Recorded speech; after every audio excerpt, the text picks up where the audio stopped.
दोस्तों नमस्कार। मैं श्यामनाथ यादव अम्बेडकरवादी। ये एक पोस्ट है, इसका लेख है भारतीय विदेश मंत्रालय की ओर से जारी बयान में कहा गया कि वेनेजुएला में हालिया घटनाक्रम गहरी चिंता का विषय है। अब आगे लिखा हुआ है, भारत वेनेजुएला के लोगों की भलाई के लिए अपने समर्थन को फिर से दोहराता है।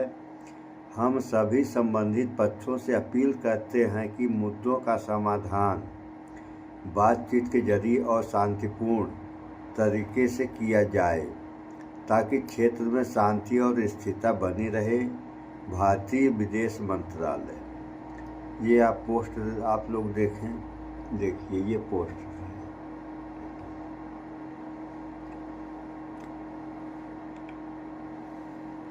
पोस्ट देख लिया आप लोगों ने। अब इस पे हम एक समाचार भी आप लोगों को दिखा रहे हैं। तो यहाँ विदेश मंत्रालय ने जो बयान जारी किया, वो बयान तो ठीक ही जारी किया, लेकिन जारी किया विदेश मंत्रालय ने। और अभी कुछ दिन पहले की कहानी है, जब अमेरिका में चुनाव था तो प्रधानमंत्री नरेंद्र मोदी क्या कहे थे, आप लोगों को तो याद होगा, माय डियर ट्रम्प। तो इस मामले में प्रधानमंत्री को भी कुछ बोलना चाहिए। अगर ट्रम्प ने गलत किया है तो ये खुलकर कहें कि ट्रम्प तुमने गलत किया है, ऐसा मत करो। अगर सही किया तो उसका समर्थन करें कि ट्रम्प ने जो किया सही किया। अब विदेश मंत्रालय जो है बयान जारी कर रहा है, अब ये जो है चुप हो गए। तो कब जवाब इसका देंगे, अब तो ये समय बताएगा। फिलहाल थोड़ा सा आप लोग इस समाचार को सुन लें कि क्या क्या हाल है अमेरिका के राष्ट्रपति का। पिछले 24 घंटे अभी सुना रहे हैं, याद आ है, लीजिए सुनिए बात। घंटे से पूरी दुनिया देख रही है किस तरीके से अमेरिका ने वेनेजुएला के अंदर घुस करके वहां के राष्ट्रपति को गिरफ्तार कर लिया, या यूं कहें कि उठा लाए, उनकी पत्नी को भी उठा लाए। और एक तरीके से डोनाल्ड ट्रंप की इसको गुंडागर्दी कहा जा रहा है। और ये भी कहा जा रहा है कि डोनाल्ड ट्रंप केवल यही इसी पॉइंट पर रुकने वाले आदमी नहीं है। भारत में भी ये कदम जो उठाया गया अमेरिका की तरफ से वेनेजुएला के साथ में, इसको लेकर के विरोध शुरू हो गया है और लोग बाकायदा सड़कों पर उतर करके सामने आए। भारत की सरकार ने ऑफिशियल तौर पर बहुत कुछ नहीं कहा है, लेकिन अपने लोगों के लिए एक एडवाइजरी जरूर जारी कर दी है, उस पर भी बात करेंगे। चीन की तरफ से इस पर एक बयान सामने आया है, लेकिन बयान में बहुत कुछ खास नहीं है, लेकिन फिर भी जो बयान दिया है चीन की तरफ से उस पर बात करेंगे। क्योंकि सबसे बड़ी बात यह है, वेनेजुएला पर डोनाल्ड ट्रंप की जो नजर है वो ऑयल रिसोर्सेज की वजह से, यानी वहां पर जिस तरीके से तेल खनिज संपदा है उसको लेकर के डोनाल्ड ट्रंप की नजर है। मैं सिर्फ एक लाइन में आपको इसको समझा देता हूं, आपको पूरी पिक्चर क्लियर हो जाएगी। इस वक्त में दुनिया के अंदर वेनेजुएला एक ऐसा देश है जो पूरी दुनिया में सबसे ज्यादा ऑयल वाला देश है, यानी जहां से कच्चा तेल सबसे ज्यादा मात्रा में निकलता है। वेनेजुएला की कुल आबादी तकरीबन 3 करोड़ है, यानी जितनी दिल्ली की आबादी है उससे थोड़ी बहुत और लगा लीजिए आप। 3 करोड़ की आबादी जो है वो वेनेजुएला की कुल है, इतनी सी आबादी वाला देश है।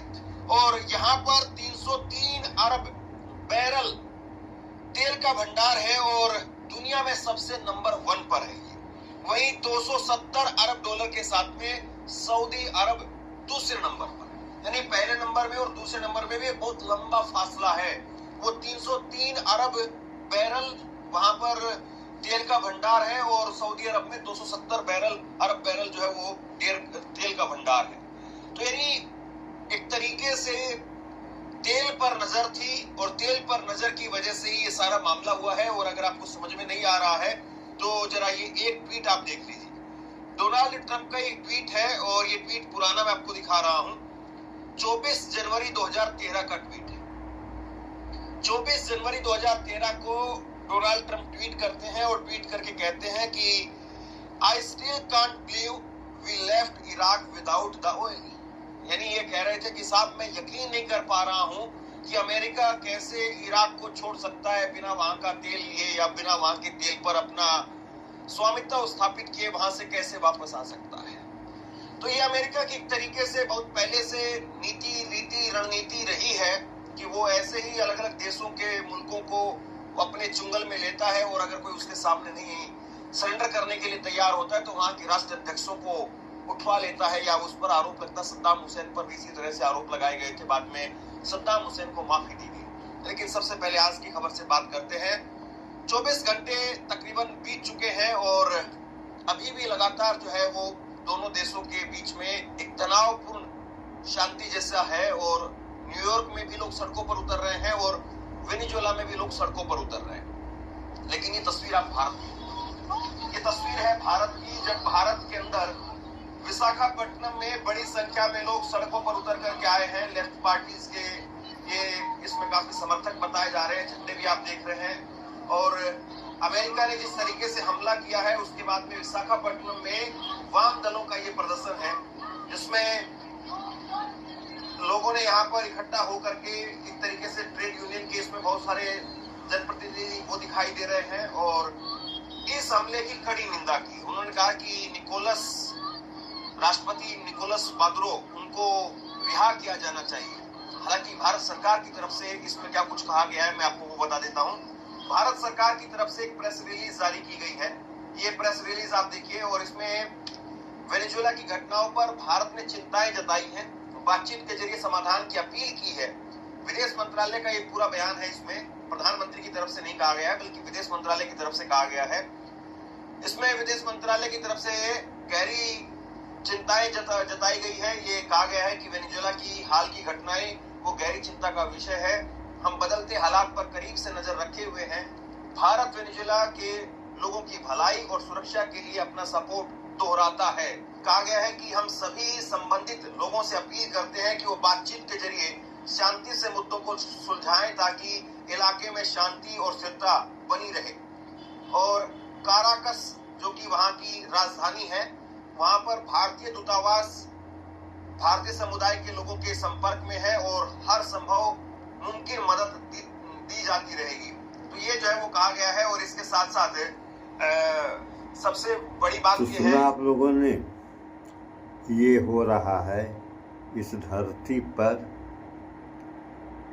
पैसे खातिर, और अमेरिका कहता है कि मैं दुनिया में सबसे सुपर हूँ, और उसकी हालत ये कि जो है एक छोटे से देश के ऊपर हमला किया राष्ट्रपति और उनके बीवी को जो है बंधक बना करके लेके चला रहा है। तो ये हो रहा है। अगर ऐसा ही हुआ, आप देखिए, आप लोग देखें पूरी धरती पर उथल पुथल मची हुई है। अगर यही हाल रहा तो तीसरा विश्व युद्ध भी छिड़ सकता है, और अगर तीसरा विश्व युद्ध छिड़ गया, ये तो जो है ये है ही है, युद्ध छिड़ सकता है। अब चीन है, रूस है, अब भारत का क्या रवैया है ये तो आने वाला भी समय बताएगा। और उसके बाद जो है मुस्लिम देश है ही है, और उसके बाद सऊदी ईरान ये इन सबों का क्या होगा ये तो आने वाला समय बताएगा। और इधर आप लोग देख लीजिए कि रूस यूक्रेन ये लड़ाई शायद अभी तक नहीं बंद हुई। उधर इजराइल और ईरान वाला जो है फिलिस्तीन वाला ये सब बवाल चल ही रहा था, और तब तक अमेरिका वेनेजुएला हो गया। तो इसी तरह से भी शुद्ध छिड़ता है, और तो दूसरा कोई रास्ता तो बन ही नहीं रहा है।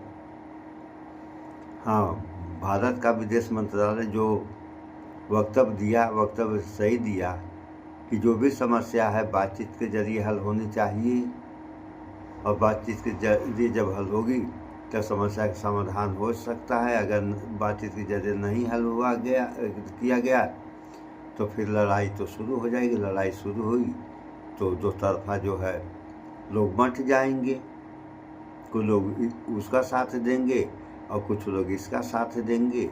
उसके बाद जब कहानी शुरू होगी तो इसका अंत जो होगा ये बहुत ही भयानक होगा। इस बात को तो आप लोग मान ही लें कि अगर लड़ाई हो गई उसके बाद जब लड़ाई का अंत होगा तो यह तो बहुत ही भयावह होगा। जो जिंदे रह गए वो अपने को कोसेंगे कि मैं जिंदा कैसे रह गया। जो मर गए उनकी तो कहानी ख़त्म हो गई। ये हाल हो जाएगा। हमारे समझ से आप लोगों की क्या समझ है बताना तो आना तो है नहीं आप लोगों को कमेंट वगैरह में। अगर बताएं तो बताएं, नहीं बताएं तो बातें ख़त्म। सो इस वीडियो में इतना ही। भाईचारा बना कर रहें, स्वच्छता अपनाएं, शुद्ध खाएं, स्वस्थ रहें, शिक्षित बने। जय विज्ञान, जय संविधान। नमस्कार।